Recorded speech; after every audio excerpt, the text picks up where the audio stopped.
and welcome to our beloved parishioners. I'm Bailee. And I'm Ashley. And this is Praise Be to Pod. Ashley, it's so good to see you. What has been on your heart? What's been on my heart is I've recently been in a chain restaurant renaissance. Yes. Say more. I will tell you more. Yes. So one of my friends and I were starving one morning. And I was like, you know what I want? I want a big fat breakfast at Perkins. And guess what? We were right by one. Were you really? God works in mysterious ways. God provided. Yes. Manna from heaven. We went to Perkins and I was like, who knows what this is going to be like? My first job ever was at Perkins. I was a hostess. I got fired because I was fainting too much. I was 14 and didn't know that you're supposed to eat before you stand up for 8 hours. I just didn't know anything about my body yet. Yeah, you have to either eat or snort a ton of Adderall. And clearly you weren't doing either. No. So you're like, maybe you should find a job where you're not standing for 8 hours, because every day I'd be like, I need a cookie and a Sprite. Anyway. My mom was like, you're diabetic. I was not. But it does run very heavily in my family, type 1. Anyway, so we went to Perkins, and it was even better than I expected. It's good. Okay, first of all, I got 2 huge blueberry pancakes, eggs, sausage links, breakfast potatoes, the biggest Diet Coke I've ever seen. Big glass. None of this tiny craft restaurant, glass bottle from Mexico. No, it was a huge glass of Diet Coke, huge, big, fat plastic straw. Gorgeous. It was amazing. Good for we you. were raving to the waitress. This place is awesome. Compliments and then she to the chef. Yeah, and then she brought the check, and it was $13. And I was like, am I really just supposed to leave a $2.60 tip? This seems rude. She did so much work. Right. She barely even had to fill my soda, though, because it was so big. big. Yeah. Yeah. It was amazing. I had blueberry syrup. But I want it right now, actually. Yeah. Oh, God. Delicious. What about you? What's on your heart? Okay. So I want to talk about something.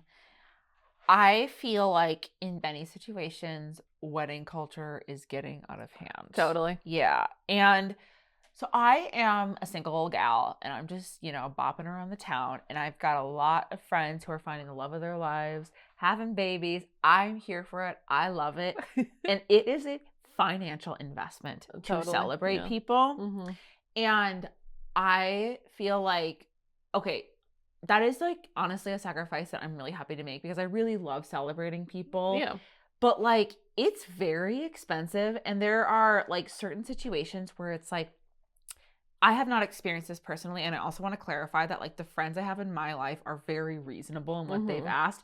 And when it's been for your wedding, which was a destination wedding, I was I can't make it. You were totally cool. Yeah. That is totally fine. Yeah. But there are some where it's okay, we have an out of state bachelorette party, and then you have to go here for the wedding, and you have to buy gifts for all of this stuff. And I don't know how I can keep doing that. Yeah. And it's also I don't know, something I've been thinking about too is all of these milestones are centered around starting a family.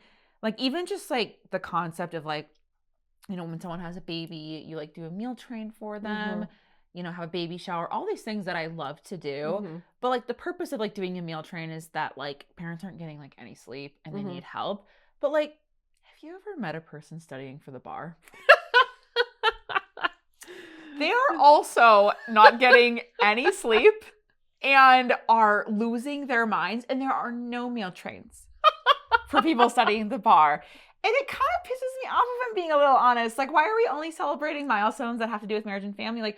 What about all the single people that are they have all these amazing accomplishments in their life that nobody is there to celebrate them for, but then they have to drop $10,000 a year on everyone's baby shower? That doesn't seem very fair. Anyway, that's just been what's on my mind lately and what's on my heart. And I just think that people need to reel it in a little bit and need to check themselves, especially if you're on your 5th child. Oh, totally. I swear to God. We need to have a sprinkle dinner. I swear to God. Pop it out. You don't Leave even me need alone. to name the kid at that point.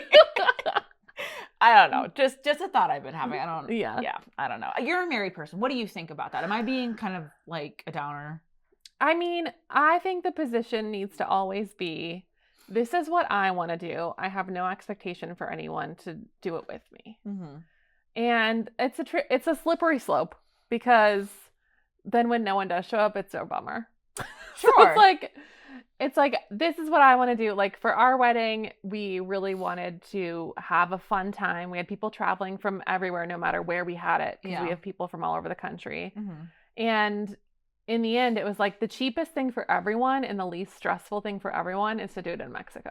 Mm-hmm. So that's what we did. But I knew making that decision meant some of my friends in Minnesota probably can't come. Mm-hmm. Like, you weren't able to come. Yeah. But, and like the cheapest thing for me to do for my bachelorette party was to have it in Minnesota, where I have a big house that people can stay at. Yeah. So if you don't live here, you have somewhere free to stay. Yeah. And you also gave a very clear option where, like, you don't need to do the whole weekend. Yeah. I wanted to, because the drinks were flowing. Yeah. And it was such a good time. It was one of the best weekends weekends of my life. Yeah, it was so good to amazing. meet your Yes. friends too. So like, you gave so much option, and also I was not really that nervous to tell you I couldn't make it to your wedding, because you really communicated, like, I want to do this, but like, if you can't make it, like, no sweat at all. Yeah. And I think that is the way to go. I don't always hear that being the tone that people approach their weddings So with. I just think you need to have a realistic expectation that not everyone wants to spend their money or their PTO on this, even if they can't afford it. They might not want to. Right. And you just got to deal with that. Right. And then you also need to know too, like, am I asking the right person for too much? Like, for instance, like, if I'm having like a wedding, I'm probably going to ask a lot of my sister.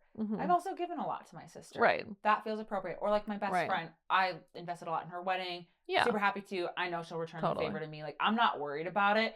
I don't want to be dropping hundreds and thousands of dollars on someone that, like, I haven't seen in like years. Yeah. That's cringe, if I'm being honest. So I do think some of it is on the attendee to have boundaries. You have to have boundaries. And you can't, but it's hard. Expect other people to. Yeah. And you just have to stand firm. Yeah. Okay. Our topic for today is unpaid in full. So you might have heard the phrase before, paid in full. But what if your labor wasn't paid at all? So we're talking about giving our time, our creativity, our labor, all in the name of service. This is true for most of us who have ever been highly involved in a church, any nonprofit, any Christian organization, maybe a terrible workplace. I don't know. But so we're going to play a game, and it is called Anointed or Exploited. Oof, I'm so excited. Okay. Ashley, how does the game work? So you are going to rate common church tasks on a spiritual to burnout scale. Okay. Anointed or exploited. Okay. Okay. So here's the first one. We have 10 of them. Okay. Well, we used to, but now I feel like one is gone. Okay. So leading worship every Sunday while working full time. Anointed or exploited? Not getting paid, I'm assuming too. Yes. Exploited. Exploited. Yeah, definitely. It's so much work. So much work. Agreed. Yeah. And like Sunday morning, Wednesday night, like then you have to play all day. It's crazy. Yeah. Creating large-scale decorations or artwork for events like Vacation Bible School. What do you mean by large scale? A whole wall. Whole wall banner. That feels gray to me because it's a one-time event. Agreed. Yes. Okay. Yes. Okay. Managing the church's social media and communications. Exploited, because I'm assuming that's ongoing. Yes. Okay. And a ton of communications. Yes. Okay. Little Jimmy has a play. Yeah. Little Bobby needs a meal. Yeah. Yeah. And I suppose a lot of that depends on like what the specific demands are. Like if it's a social media post like every other month, probably not. But if it's a whole like actual comms and PR plan. Also, it depends on how controversial church is and how many PR statements you have to put out. That would also be a big part of that too. Okay, preparing a personal video or slideshow for a church leader's event. Like his wife's birthday. Oh, his wife's birthday? Mm-hmm. If it's not related to the church, exploited. If it's church related, I think that could be anointed. Okay. What do you think? I've done both many times. I don't love that. And I don't like it at all. So I would say exploited. Okay, well, I'm going to lead to your Leave expertise that on to that because your I've staff. never done that before. And I won't start now. Oh, we want to say thanks to Sally for being 60. Who cares? For being 60. Serving in the church coffee shop before and after service. Before and after. How long are the windows before and after? An hour. I think that could be exploitive. Oh. Because it goes into your like family time after church, which I feel like Sunday is. Yeah, if you have a family. If you have a family. Then exploited. Yeah, so what do you think? But if you don't have a family, not exploited? No, it is an exploitation Okay. too. We'll get into I was that trying to part catch later you though. there. Yeah. Mm-hmm. Fixing maintenance issues like broken toilets or light fixtures. Again, depends on how frequent the demand is. Mm-hmm. I mean, we're talking about like, I almost caught myself again. We're talking about a profession that somebody has been like trained in, and to like use that and assume that someone's just willing to do that is pretty exploitive. But if it's an ask here and there, I don't think it's that big of a deal. Being assigned hospitality duties like greeting, coffee, meal organization, and cleanup. I think that's anointed. All right. Tending to the landscaping, like mowing the lawn and shoveling snow. As somebody who had to do that, again, I mean, if we're talking about shoveling snow, like this is Minnesota. It was, I don't know. I think it might be anointed. Oh. I don't know. I go back and forth on it because like just because something feels like hard work doesn't mean it's bad. Okay. And also like mowing the lawn is like a weekly thing. That's a pretty frequent commitment. Yes. Again, I just think it depends on like maybe where you live and the ask, but I think that could be exploited. All right. And last one, coordinating community outreach or engagement events. If it's on a team, I think it's anointed. All right. Great. Yeah. All right. That's what I think. We did the game. Yeah. Well, I really liked that game. But I'm going to get a little bit into the more nitty gritties of what we're talking about today. So there is a concept that's thrown around a lot in Christianity, in evangelical Christianity, and it's the concept of servanthood, which I think is good for the most part. Like we believe in serving others. Like it is a very good thing. It's a holy thing, I would even say, if you like the word holy. I don't know if you do. I like it. I use it from time to time, like right now, and maybe again in the future.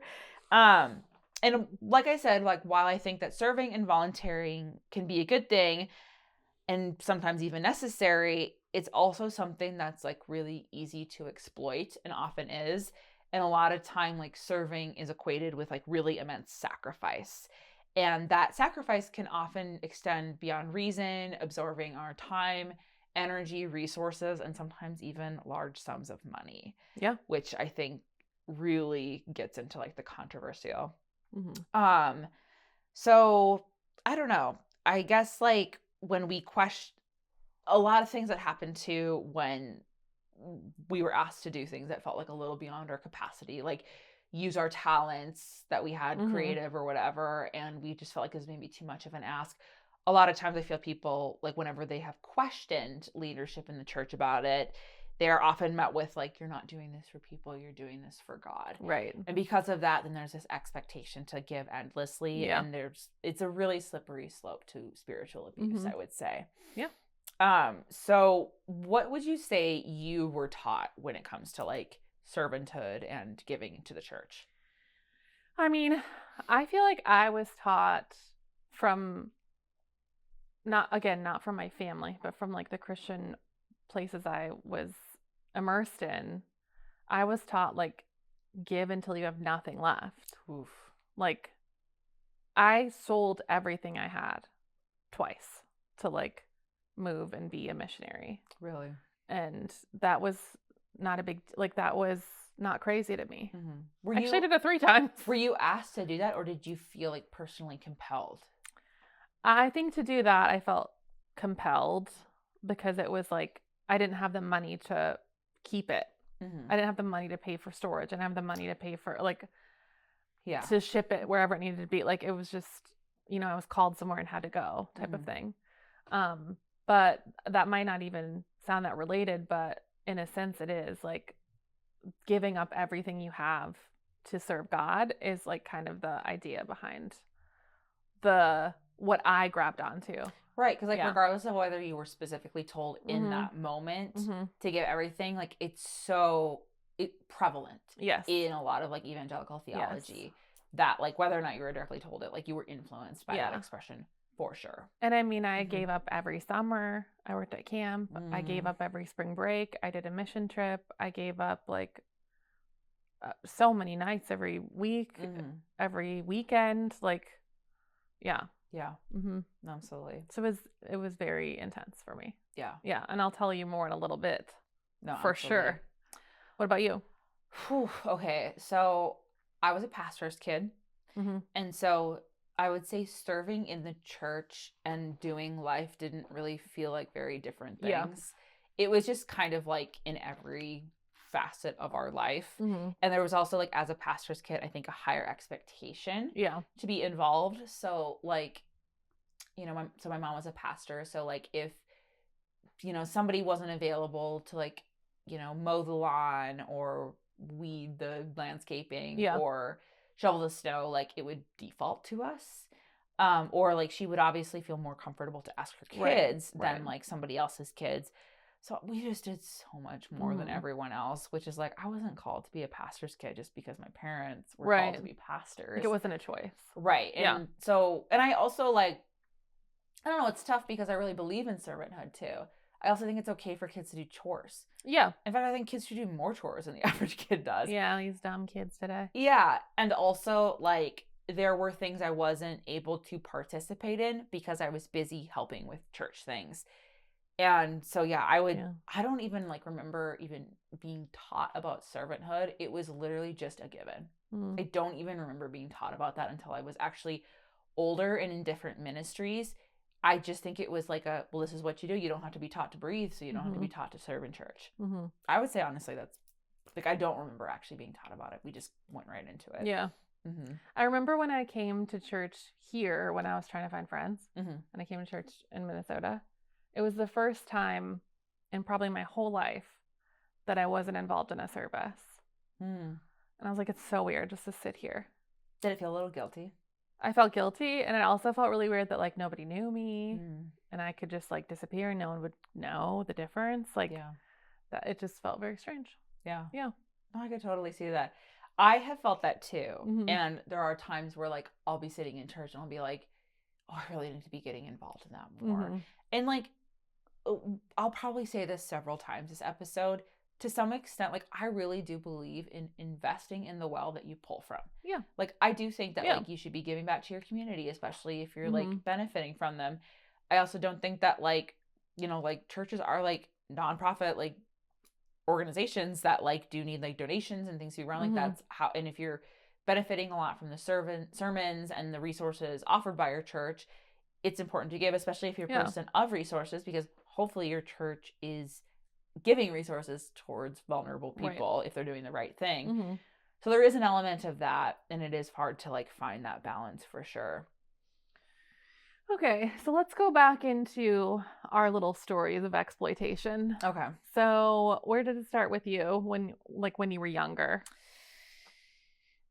Okay, so I would say like I said earlier, kind of being like the default kid to help with things if like other people weren't available was just kind of like built into my schedule. And were you the oldest? I was the eldest. Okay. Of a single parent household. Okay. And they were we were pastors. Two younger siblings. Okay. So it was like I was mowing the church lawn.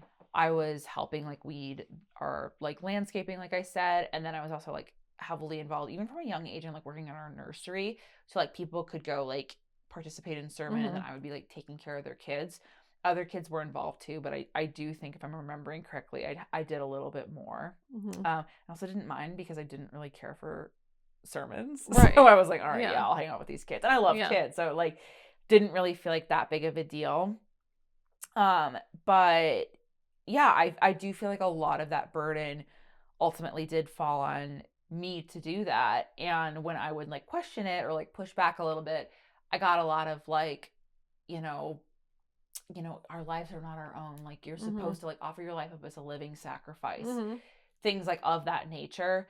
And I also like, this is a thing I really noticed too, like since my mom was like a single mom and a widow, this is really interesting. There was a lot of people in my community that if I was like being a brat and like not wanting to help would be like, your mom is like working so hard, and they would like kind of like come to her defense, but then they wouldn't be asking their own kids to do it.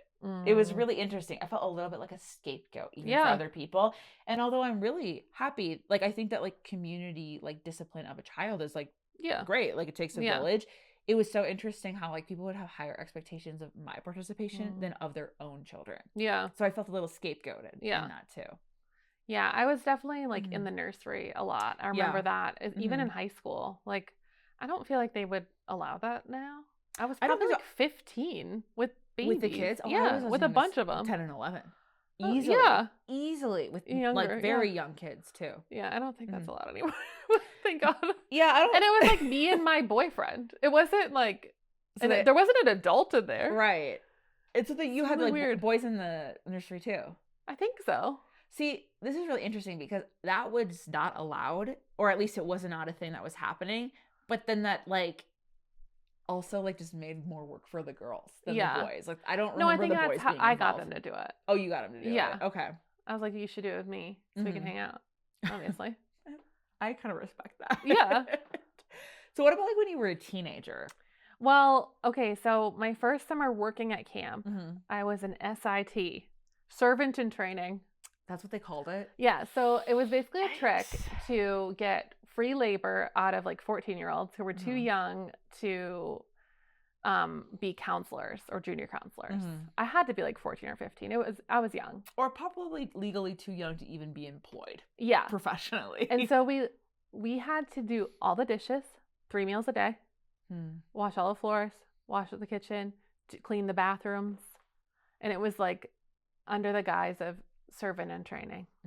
And there was like a curriculum about being servant hearted, you know, and like it was intense. It really did condition me. Yeah. To be like, I'm not above anything, which I like that part of it, that it made me be like, I'm not too good for anything. Like, you know, and I can clean the most disgusting bathroom I've ever seen. No problem.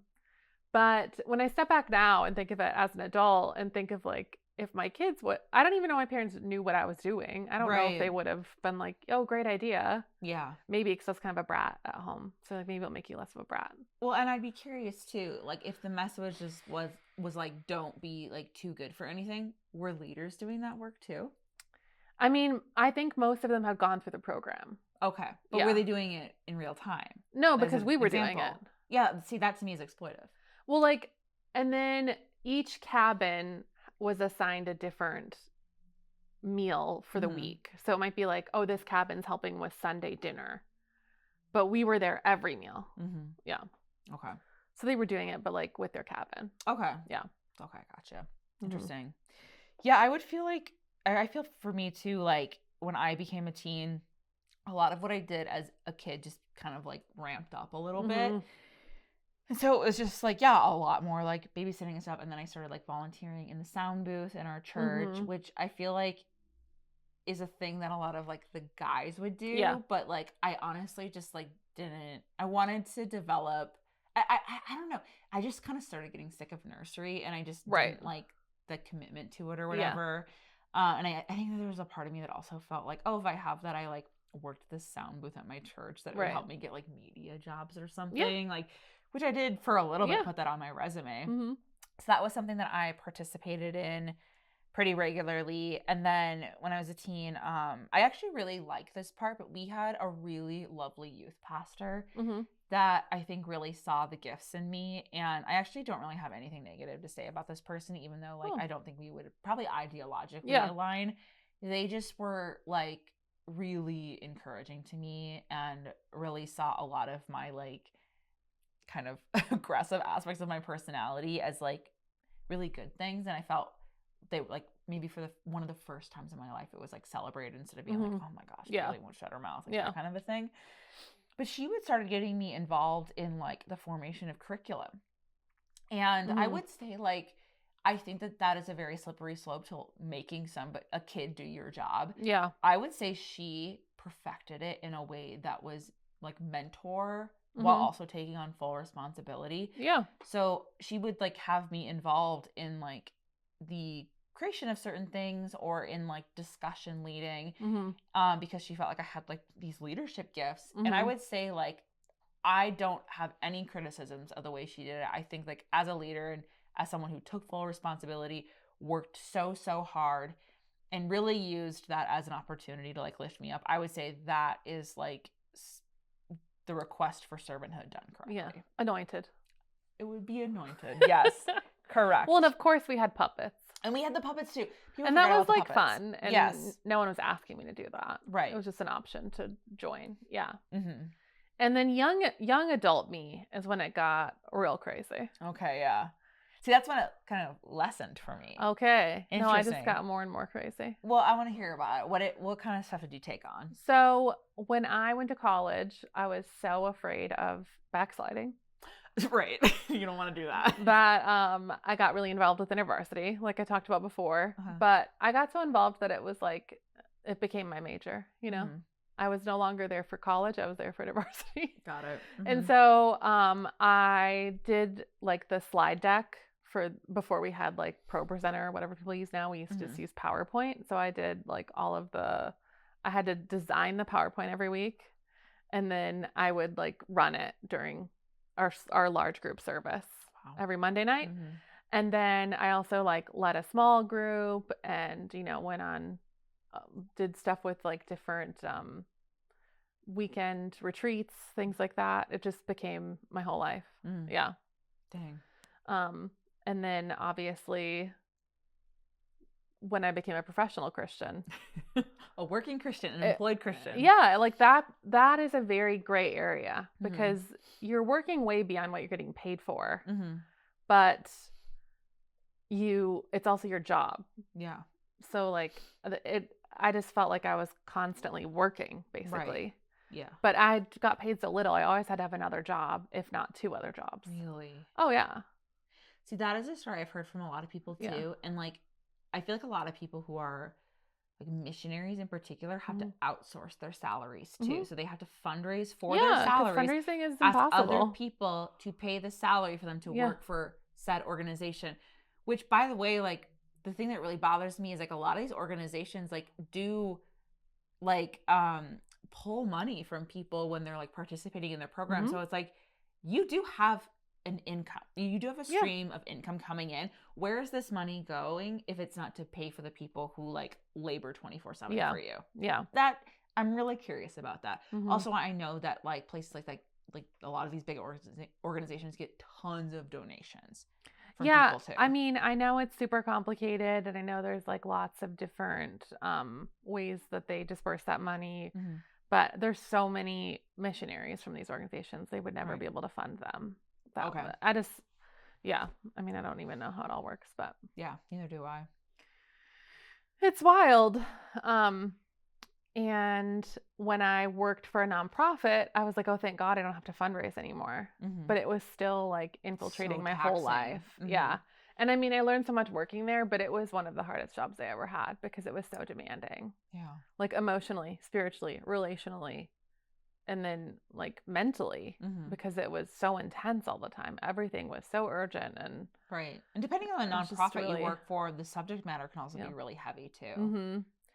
And I think being a creative person and having design skills and just in general, like kind of production skills or event-based skills, like I get pulled into things a lot. Yeah. And I just have been overworked by nonprofits and churches my whole life. Mm-hmm. And what I don't understand is like why a design skill is easier to exploit than like a plumber. That is like so interesting because I do feel like creative careers are so easily exploited. Yeah. And I don't know if it's because people just view them as like fun. Yeah. Because like it is rewarding work to be involved in creativity. And it's also like very taxing. Mm-hmm. But I think that like people have like such limited understanding of what your work involves where it's like all you got to do is draw all day or you're just singing, like all these things. I do that in the shower, like, and I just like I don't fix my sink for fun, but I would sing for fun. So I think that they think that what you're doing is fun and not like labor. Yeah. And like it's hard. It was even hard when I was in college because I was an art major, and people would be like, "Oh, I have a big paper due," and I was like, "I have a huge project due, and like I don't like it." Right. And they'd be like, "Oh, poor you have to go draw a weekend," and I was like, I can't just start writing. Like I can't read more and research. Like I can't like work harder and make it happen. I have to have a brilliant idea and make it happen. And I don't have one. Right. You know, like there's also like theory and like technique behind what you're doing. You couldn't just draw a stick figure and get an A in the project. Like you like it just, I had so much less control over my grade. And some of it's talent and some of it's skill and then some of it's just creativity. And it's like, if it's not sparking, what do I do? Exactly. Yeah. Well, and I will say, like, that kind of does seem to be an issue with like the culture at large, is the devaluing of the arts. Yeah. While also like benefiting from the arts. Because people like, I know that we obviously need like infrastructure and doctors and like all these things are very vital, but we would suffer so much in our hearts if like we didn't have arts in different capacities. And I think that it's one of the things that like you don't realize you don't have it until it's gone. Right. And so I do think that people think that it's something that's just easy and that is replaceable. So it's like, oh, like we'll have it or we won't. And so it's something that people really exploit.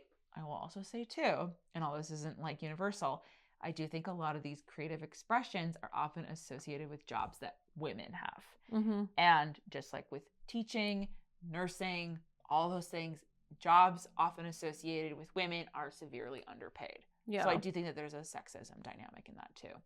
Did you feel like being a writer and a creative in your sense brought, you know, exploitation to you throughout your Christian life? Yeah. I mean, honestly, like in my professional life in general, I would say yes. But I think that like writing, for instance, ties in with like speaking or in communicating a lot of the time. So like, although I don't think I felt exploited when my youth pastor was like having me like share in front of like students, like it takes a writer's like eye to be able to like craft a sermon and like deliver it. You also have to have like, to be able to like walk people through their questions, like a little bit of like a therapeutic or counseling skill to you as well. So I do think that in many ways, like the writing part of it got taken advantage of. I will also say I had people in my life who will just like, you know, ask me to like help them like write certain things. Like, hey, can you like, I have to like craft this message for my job. Like, can you help me write it? And I can't think of a world in which I would ask someone to help me do my job without getting paid for it. Like I wouldn't like say it to like my friend who was, you know, a dentist. Like, hey, can you like work on my tooth for free? But like I regularly craft messages for like the people in my life. I like doing it because it's a labor of love. But I've also heard too, like I feel like this is kind of similar, like so many of my friends who are attorneys will get like asked to like give like legal advice because I think that people just think it's like conversational. Just like chit chat about the law. When it's like not that, but I think a lot of jobs that just look like talking or giving advice or are like pastoral or counseling like in nature are just like, well, why would I have to pay you? We're just having a conversation right now. But they don't know the brain that's going behind it. The church being included in and that. Like obviously if it's your best friend, it's like who cares? Oh yeah. But if it's like someone you barely know and you're like, oh, I know that they're this profession, like I'll just ask them. Right. It's like, why are you doing that? Yeah, I completely agree. Yeah, and I feel like one of my biggest regrets in life is devaluing my career pursuits because I was pursuing ministry. So when I was in college, I kind of like gave up on having a career in the art world or like in graphic design or in something where I saw my classmates succeed in really well. Like some of them became web developers, some of them became like product designers. There's money like, to be made in those fields too. and just like really cool jobs. I was like, oh, well, I'm going to go be on staff with IV. So like, I don't really need to try. I don't really need to like grow my portfolio. I don't really need to do anything. Like at the time I was like a wedding photographer. I had a ton of clients, but I was like, I don't really want to invest in the equipment to do this anymore. So I'm not going to. So you think it hindered your ambition? Oh, totally. Yeah. And then, you know, when I went to grad school later on in life, I learned my lesson. Like I don't want to be forced to be in ministry forever. I want to have an option out. So I'm going to go to grad school. And the same thing happened again. Like I fell for the same trap. It was like, well, I know I'm going to go be a missionary in Asia and I already have a teaching job. So like, I don't need to work on any presentations or any research so that I can like build my resume for teaching English. Yeah. And I saw my classmates present all over the world for the research they had done while they were teaching and get amazing roles at universities in any country they wanted because they had worked really hard for it. And I just kind of like gave up and shrugged it off. And I didn't start my like career life until I worked for this nonprofit when I really realized like the potential I had. Yeah. I had no idea like I had so much capacity and that I was good at what I was good at. I had no idea because I'd never really tried. Yeah. You know? When you were like making the decisions, whether conscious or subconscious, to like not invest in like furthering your craft, what was your thought process behind it? Like, why did you feel like you didn't have to do that because you had these ministry jobs on lock? It's a really good question. I was thinking about it today when I knew we were recording this, and I was like, I think I believed that my parents had always talked about like how they wished they had more money, but they didn't know the true happiness in life was serving God the way that I was serving God. Yeah. And because I'm serving God the way I'm serving God, He will provide for me. And like, sure, I had the bare minimum of everything. I never went hungry, but I wasn't full. I believe you. You know, like I was living in houses with 5 other people with mice in them. Like I was not in great situations for a long time. And my parents were very much like, you know, you don't need to be this poor or like, you have a degree. We didn't get to go to college. Like you could do more. And I just like really didn't understand what they were saying. And now looking back, I'm like, they were totally right. But I couldn't piece that together because I was just so blinded by this vision of ministry. And these things I was called to. And well, I don't know if this was your experience too, but I feel like a lot of those really low paying environments where you like live with a bunch of other people, because you're in your early 20s, there is a little bit of a sense of camaraderie. And you're like, I can like grit my teeth through this. And I'm like, it's fun in a weird way. But the problem is that like, if you were, you know, working in a secular field where you were investing in your career and doing that grit, you were at least like striving for something that you would be able to turn over a profit later and like collect what you've invested in, but you're not investing in anything. So yeah, that is sustainable when you're in your early 20s where everyone is living in the worst apartment you've ever seen in New York with 5 other people in a 1 bedroom. But like they're working towards something that they're going to be able to turn over into like a decent salary. But you're doing that in like ministry for something that you're not going to be able to like ever redeem the fruits of. And I think that is a very deceptive thing, is that people end their 20s and are like, what do I have to show for from all of this work I did? I never started a 401k. I never like made didn't these have smart healthcare too, I bet. I didn't have dental care for a long time, and I've been paying for that for many years. Like it's just very frustrating. It's hard for me to reconcile and not feel mad about.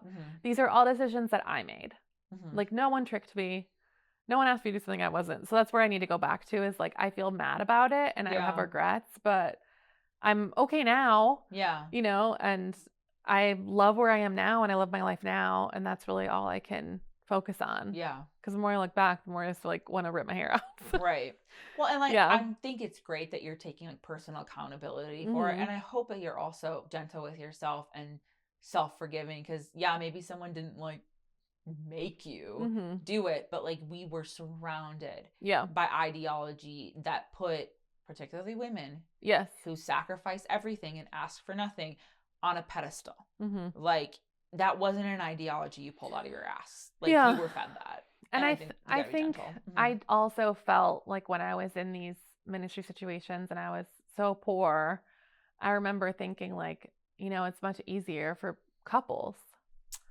And it just perpetuates the obsession that Christians have with being married. You know, because it's like, well, if I was married, I'd have another salary, even if it was just my salary, double. Or like some people who were doing ministry like with me, their spouse was an engineer or their spouse had a real job, you know? Or regardless, they were just splitting a 1 bedroom.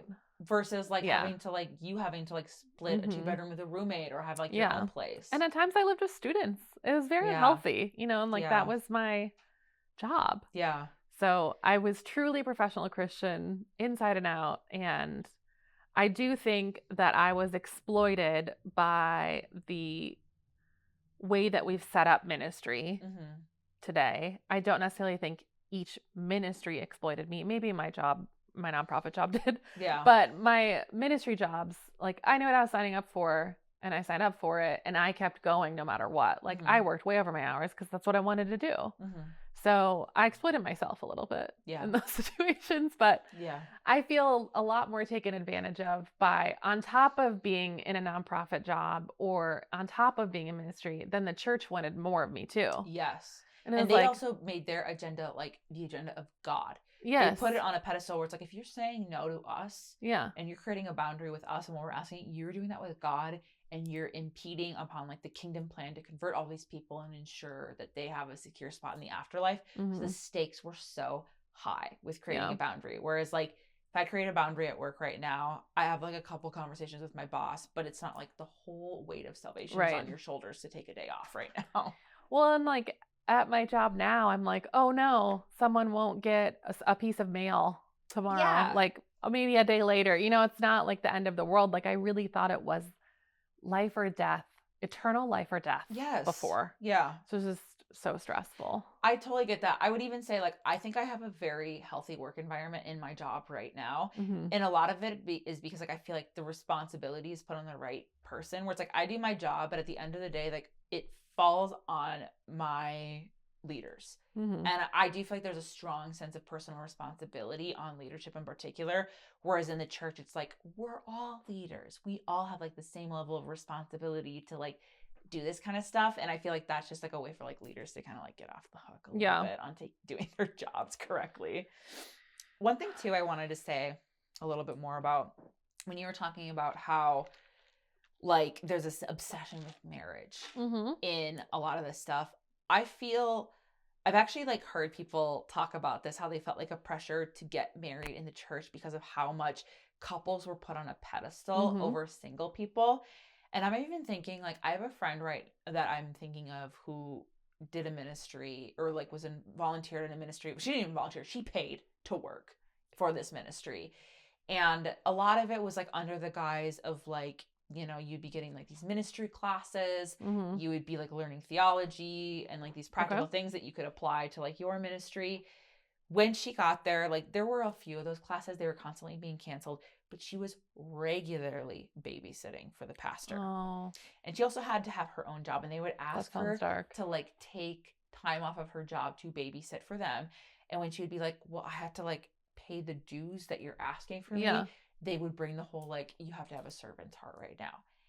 And so that was like a regular thing. And she was just like such a like beautiful soul who just like wanted to work. And I remember like hearing her, she was going through this program when I was at the International House of Prayer, which like I was not labor exploited nearly the same way she was. Like we were asked to volunteer, but I will say to the credit of the International House of Prayer, when we would volunteer, it would be for the community. So I remember when I would like, we helped to clean the house of a person who had recently been widowed.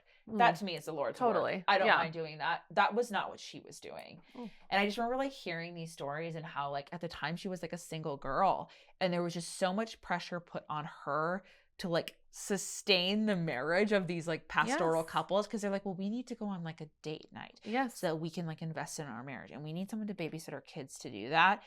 And like I could talk everyone's ear off for hours about how much the time of single people, particularly single women, is devalued and how we always have to like fill in the gaps for like couples that like don't know how to like operate a Google Calendar and like figure out their childcare situation. But it is hyper extended in the church. And that is maybe one of the things that pisses me off the most. Yeah. It's really frustrating because like life isn't easy, married or single. No. And it's a lot of work to be married and to be a parent. Nothing is easy. Yeah. All of those things are hard for different reasons. One, you might have more time, but like it looks very different. And it's not fair to say, well, I get to have what you have. You know? It's also not fair to put like your time on a pedestal over someone else's. Like just because you're like, I need to get home to my family, so I'm going to make the single person put in more hours. Like it's not really your call to say that has higher precedent than whatever's going on in a single person's life. And I felt such a responsibility in the church. Like, I got married when I was 30, but I felt the first time, and I just felt such a responsibility before and after that to like really, really support people's marriages. Like, all I'd ever been told my whole life is marriage is hard. And so then don't fucking do it. I don't know. Right? So that if we when it hate our was husband hard- so much, why don't we just kill him? Is that crazy? So like when it was hard, I was like, oh, it's supposed to be hard, but let me help everyone else so that they don't get divorced. Yeah, as if that's your job. Yeah. And so I was like, well, I better babysit their kids. Like, I put all this pressure on myself, not even from the parent, but I was like, well, I'll babysit every Wednesday so you guys can go to this class and have a date. And like, it was sick. Yeah. No, I totally feel that too. I could talk endlessly about that. But I'm curious. So now in hindsight, how would you say that you are healing and reclaiming your gifts and talents that were often exploited in Christian contexts?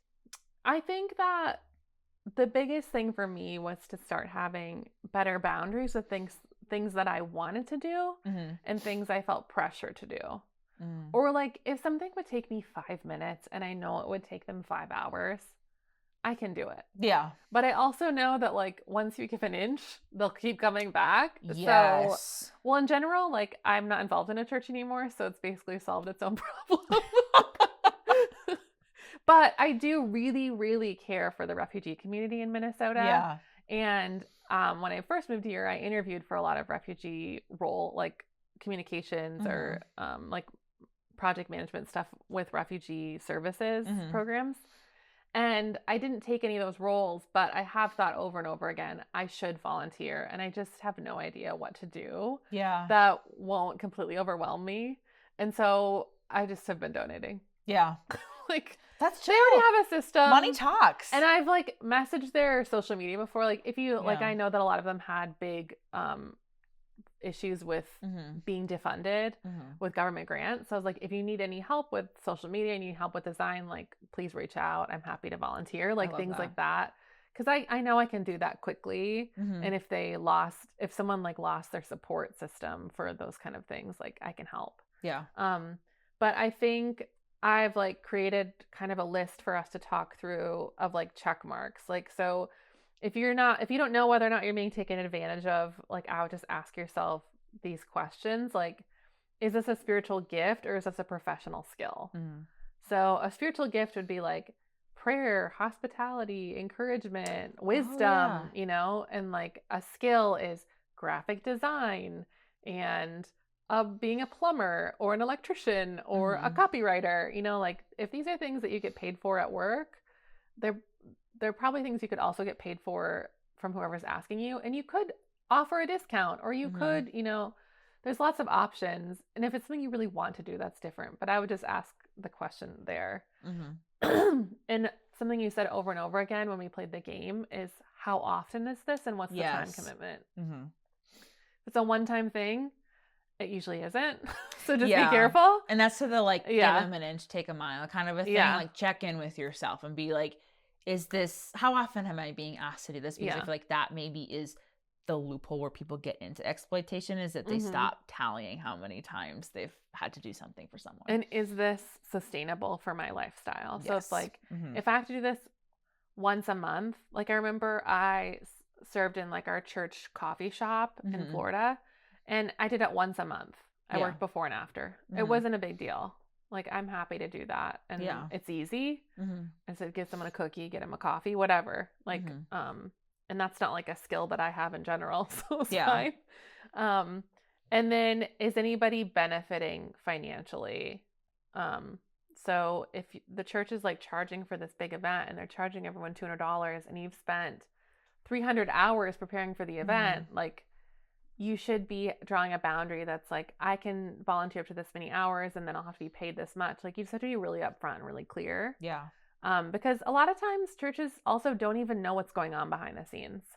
I would agree. So you might be mad at one person, but they think they don't know you're helping this other person too, or they don't know, like, they don't really understand how much goes into it. Or they might think, oh, you do this every day, it's easy for you. When like, actually I have problems with my hands every day because I'm on the computer 40 hours a week. So like, I don't really want to be doing this when I'm in my free time.